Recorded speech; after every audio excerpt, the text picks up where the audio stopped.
बस कम से कम 2 दिन या फिर अधिक से अधिक 5 दिन और फिर कुछ ऐसा होने वाला है जिससे सरकार सत्ता में होते हुए भी परेशान हो जाएगी।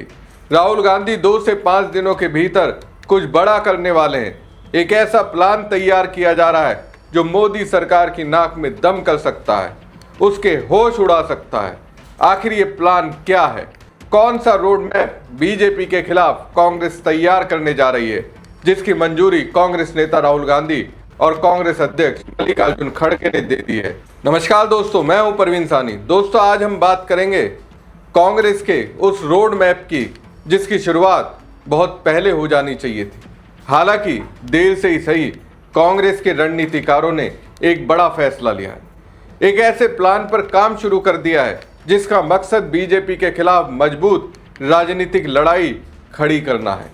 एक ऐसा रोड मैप तैयार करने की तैयारी जिसके दायरे में प्रधानमंत्री नरेंद्र मोदी और उनकी सरकार सीधे आएगी। कांग्रेस के कई समर्थकों से मेरी बात हुई। उनका कहना था कि अगर कांग्रेस को बीजेपी से मुकाबला करना है तो उसे सड़क पर उतरना होगा। सिर्फ राहुल गांधी अकेले सड़क पर उतरकर बीजेपी से लड़ाई नहीं लड़ सकते। इसके लिए पार्टी के बड़े नेताओं से लेकर छोटे कार्यकर्ताओं तक सभी को जनता के बीच जाना होगा। 24/7 जनता से संवाद करना होगा, उनकी समस्याएं सुननी होंगी, उनके समाधान के लिए संघर्ष करना होगा और सरकार पर दबाव बनाना होगा। सिर्फ सोशल मीडिया पर पोस्ट करने से कुछ नहीं होगा। असली लड़ाई कांग्रेस को सड़क पर उतरकर लड़नी होगी। राहुल गांधी आजकल ऐसे कई फैसले ले रहे हैं जो कांग्रेस में पहले शायद ही कभी लिए गए हों। वो अलग अलग तरह के प्रयोग कर रहे हैं जिससे कार्यकर्ता मोटिवेट हो रहे हैं। राहुल गांधी राजनीतिक जोखिम भी ले रहे हैं और कांग्रेस की राजनीति को ढाल देने की कोशिश कर रहे हैं। तमिलनाडु में कांग्रेस ने डीएमके के साथ चुनाव लड़ा। राहुल गांधी एमके स्टैलिन को अपना मित्र बताते रहे, लेकिन जब डीएमके को उतनी सीटें नहीं मिली कि वो अपने दम पर सरकार बना सके, तब कांग्रेस ने विजय को समर्थन देने का फैसला किया। कांग्रेस के समर्थन के बाद विपक्षी दलों के अन्य घटक भी विजय के साथ आए। इसी तरह केरल में भी राहुल गांधी ने अपने बेहद करीबी केसी वेणुगोपाल की तुलना में वीडी सतीशन को ज़्यादा प्राथमिकता दी। बंगाल विधानसभा चुनाव के दौरान राहुल गांधी ने ममता बनर्जी और उनकी पार्टी टीएमसी पर लगातार निशाना साधा था, लेकिन जब उन्होंने देखा कि भाजपा के सहयोग से टीएमसी को तोड़ने की कोशिश हो रही है और विपक्ष के एक मजबूत स्तंभ को कमजोर किया जा रहा है, तो उन्होंने ममता बनर्जी का साथ देने में देरी नहीं लगाई। आज वो खुलकर उनके समर्थन में खड़े दिखाई देते हैं। उनका पूरा राजनीतिक परिवार और कांग्रेस पार्टी भी उनके साथ खड़ी नजर आती है। दरअसल दोस्तों, बीजेपी कर भी कुछ ऐसा ही रही है जिससे लगता है कि वो एक अलग ही आत्मविश्वास या कहें अहंकार में जी रही है। उसे लगता है कि अब उसकी सरकार को कोई हिला नहीं सकता। बीजेपी को विश्वास है कि देश में लंबे समय तक उसी की सरकार रहेगी। 2047 तक सत्ता में बने रहने का जो लक्ष्य उसने रखा है, उसे वो लगभग तय मानकर चल रही है। उसे लगता है कि जनता हमेशा उसके दिखाए सपनों पर भरोसा करती रहेगी, लेकिन जमीनी हकीकत कुछ और कहती है। देश में पेपर लीक के मामले सामने आए। नीट का पेपर लीक हुआ, सीयूईटी में गड़बड़ियों के आरोप लगे, एसएससी और अन्य परीक्षाओं को लेकर भी सवाल उठे। छात्रों से लेकर अभिभावकों तक ने मांग की कि शिक्षा मंत्री धर्मेंद्र प्रधान को इस्तीफा देना चाहिए, लेकिन ऐसा नहीं हुआ। दिल्ली के जंतर मंतर पर आंदोलन हुआ, विरोध प्रदर्शन हुए, लेकिन सरकार पर उसका खास असर दिखाई नहीं दिया। इसके बाद भाजपा और उसके समर्थकों की ओर से ये नैरेटिव फैलाया जाने लगा कि समस्या उतनी बड़ी नहीं है जितनी बताई जा रही है, जबकि वास्तविकता यह है कि लोगों की आर्थिक परेशानियां बढ़ रही हैं। महंगाई लगातार चिंता का विषय बनी हुई है। रसोई का खर्च बढ़ चुका है। घरेलू गैस, पेट्रोल और डीजल की कीमतों को लेकर लोगों में नाराजगी है। रुपए की कीमत डॉलर के मुकाबले कमजोर होती जा रही है और आम आदमी पर आर्थिक दबाव बढ़ता जा रहा है। लेकिन सरकार का दावा है कि सब कुछ ठीक चल रहा है। भारत मंडपम में एनडीए सरकार के 12 वर्ष पूरे होने के अवसर पर आयोजित बैठक में प्रधानमंत्री नरेंद्र मोदी ने अपनी सरकार की उपलब्धियों का जिक्र किया। उन्होंने कहा कि उनके शासनकाल में ऐसे कई काम हुए जो पहले कभी नहीं हुए। लेकिन दोस्तों, सवाल यह है कि क्या सिर्फ उपलब्धियों की बात करने से जनता की मौजूदा परेशानियां खत्म हो जाएंगी? महंगाई, बेरोजगारी, पेपर लीक और आम आदमी की आर्थिक चुनौतियां जैसे मुद्दों पर भी सरकार को जवाब देना होगा। यही कारण है कि अब कांग्रेस इन मुद्दों को लेकर एक नए रोड मैप के साथ मैदान में उतरने की तैयारी कर रही है। चलिए अब आपको बताते हैं कि कांग्रेस आखिर करने क्या जा रही है। दोस्तों, कांग्रेस जल्दी पूरे देश में एक बड़ा जन आंदोलन शुरू करने जा रही है। यह अभियान केवल राष्ट्रीय स्तर तक सीमित नहीं रहेगा, बल्कि राज्यों, जिलों और ब्लॉक स्तर तक चलाया जाएगा। जहां जहां जनता परेशान है, कांग्रेस वहां पहुंचकर लोगों की समस्या सुनेगी और उनके अधिकारों के लिए संघर्ष करेगी। सुनने में सामान्य लग सकता है, लेकिन यही वो राजनीतिक मॉडल है जिसे कांग्रेस लंबे समय से भूल चुकी थी। चुनाव के समय रैलियां और प्रेस कॉन्फ्रेंस करना एक बात है, लेकिन जनता के बीच लगातार मौजूद रहना दूसरी बात है। बीजेपी की सबसे बड़ी ताकत उसका संगठन है, जिसने बूथ स्तर तक अपनी पकड़ बनाई हुई है। कांग्रेस अब उसी कमी को दूर करने की कोशिश करती दिखाई दे रही है। देश में महंगाई, बेरोजगारी, पेपर लीक और आर्थिक दबाव जैसे मुद्दे मौजूद हैं। इसके बावजूद बीजेपी लगातार चुनाव जीत रही है। इसका एक बड़ा कारण यह भी है कि विपक्ष इन मुद्दों को जनता के बीच उतनी मजबूती से नहीं ले जा पा रहा जितनी जरूरत थी। शायद राहुल गांधी और कांग्रेस के रणनीतिकार अब ये समझ चुके हैं कि सिर्फ सोशल मीडिया, प्रेस कॉन्फ्रेंस या संसद में भाषणों से बात नहीं बनेगी।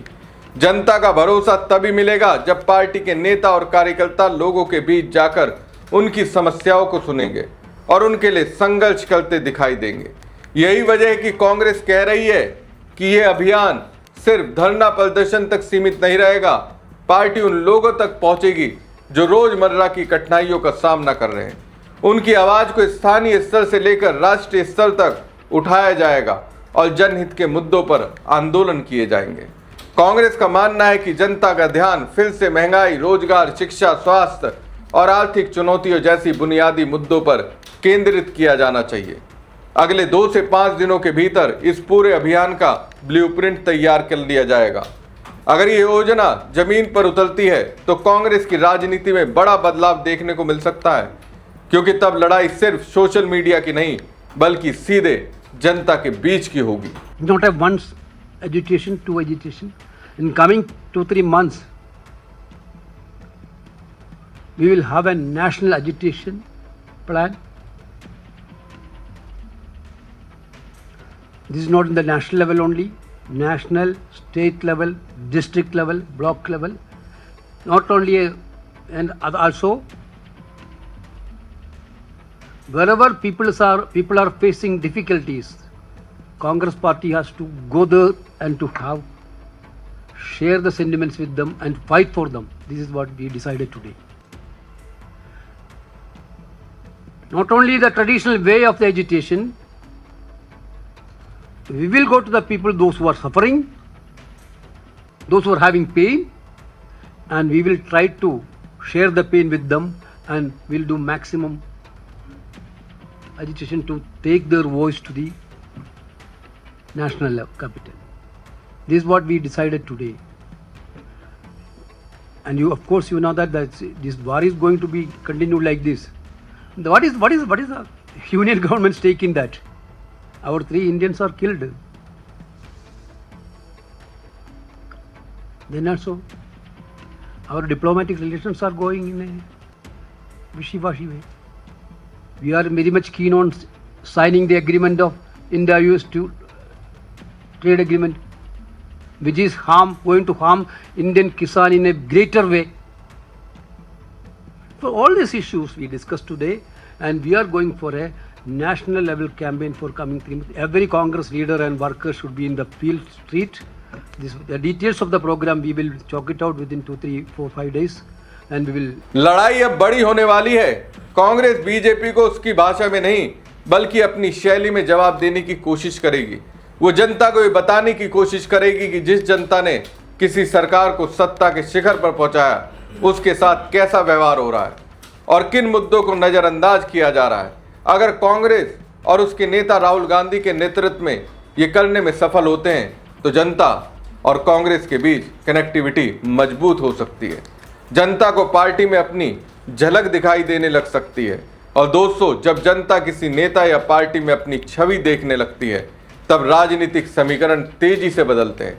उदाहरण के तौर पर दिल्ली को देख लीजिए।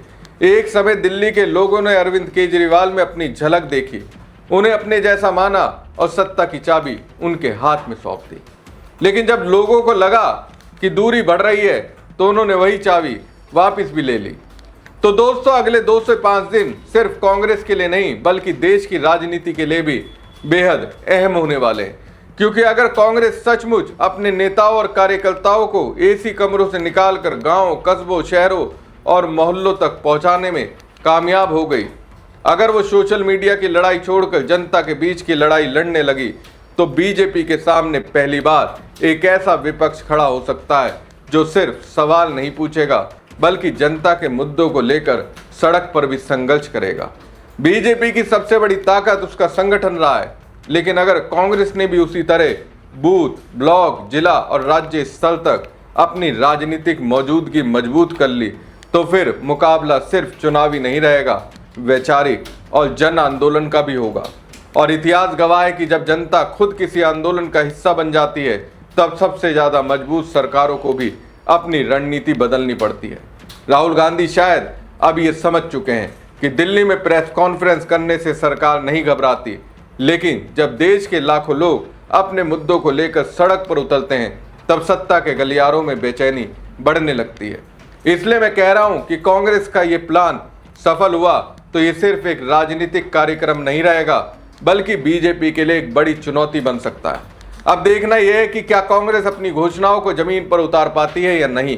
क्या राहुल गांधी अपने कार्यकर्ताओं को जनता से जोड़ पाते हैं या नहीं, क्योंकि अगर ऐसा हुआ तो आने वाले महीनों में भारतीय राजनीति की तस्वीर बदलती हुई दिखाई दे सकती है। हमारी खबर आपको कैसी लगी कमेंट बॉक्स में कमेंट करके जरूर बताएं। साथ ही पेज को ज़्यादा से ज़्यादा लाइक और शेयर कीजिएगा और अगर चैनल को सब्सक्राइब नहीं करा तो सब्सक्राइब जरूर कीजिएगा। धन्यवाद।